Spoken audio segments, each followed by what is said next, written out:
From the ashes of embarrassment, the Majin rises, reborn.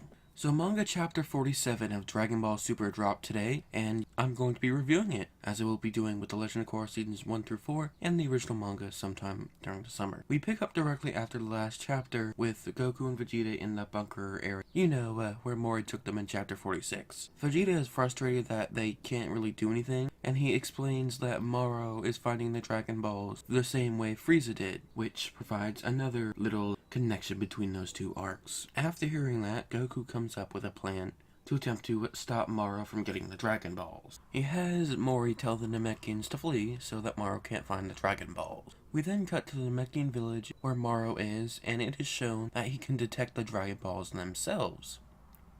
You know, after he locates the one in the village he is in. We then get a quick Piccolo cameo back at Kami's lookout. I don't know why they're calling Dende Kami, but so back to Namek.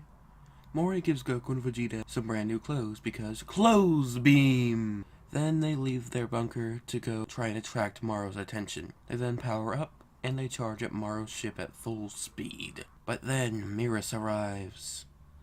You remember him? The guy, you know, the last couple of chapters. Well, you won't if you haven't been reading the manga.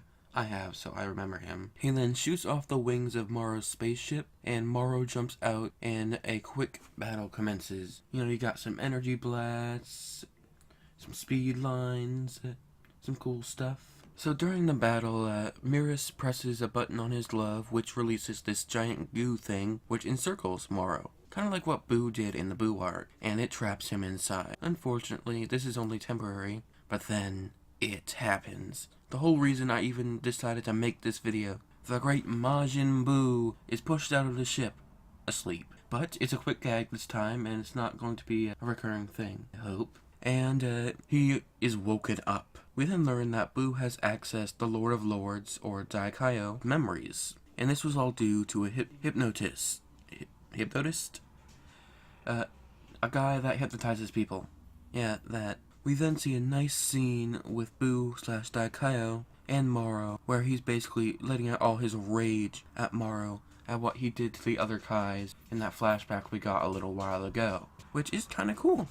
He has apparently full access to Daikaio's memories now, which could be really cool. Maybe we'll get Buu acting as a Grand Supreme Kai in the future. That might be cool. If they're not going to use him that much, aside from, like, against Basil and this instance, because the Basil thing didn't happen in this version.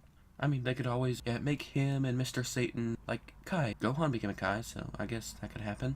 Moro then breaks out of his trap, and the two ancient beings fight, which, by the way, was awesome. And I want to see more of this, please. I'm not going to talk too deeply about it, because if you haven't seen it, you should see it. I'm going to throw up some images from the fight on the screen. Too long, because I don't want to risk getting copyrighted. Yeah, we'll see if I can't, But yeah, anyway, they start off by getting in some good punches for a couple pages, until Moro decides to just fist Buu like he did to those Namekians in the last chapter. But Buu just smiles at him and regenerates his chest. And then the fight continues a little while longer, until Moro tries his giant death ball energy drain attack, and he throws it at Buu, but Buu just kicks it away, is that the best you can do, Moro? And then, on the final page of the chapter, Vegeta reveals that not only did Buu easily deflect that attack, he's not even phased by the Now that could have something to do with him being magic, but who knows? This is probably why they don't write Buu more often, because he's just that good. With that, this manga chapter comes to an end, with the next one coming on May the 20th.